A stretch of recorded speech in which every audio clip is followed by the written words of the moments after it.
15వ తేదీలో ఈ పండుగను జరుపుకుంటారు. ఈ పండుగను 3 రోజులు చేస్తారు. మొదటి రోజు భోగి, రెండవ రోజు మకర సంక్రాంతి, మూడవ రోజు కనుమ.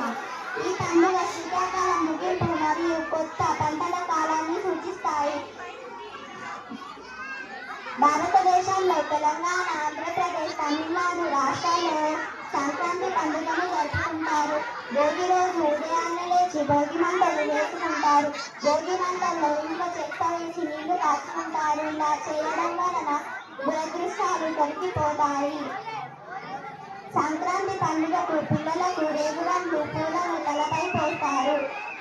పండుగకు ఆడవారు ఉదయాన్నే లేచి పిండి వంటలు వండుతారు. రంగురంగుల ముగ్గులు వేసుకుంటారు. మూడవ రోజు కనుమ పండుగ. పండుగ రోజు బళ్ళను, ఎద్దులను అలంకరించి బళ్ళపై ఊరేగుతారు. గ్రామ దేవతలకు నైవేద్యం పెడతారు.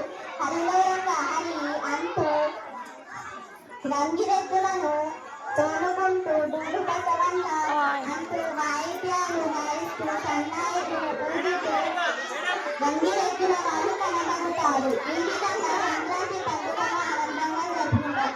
ధన్యవాదాలు. మరోసారి అందరికీ సంక్రాంతి శుభాకాంక్షలు.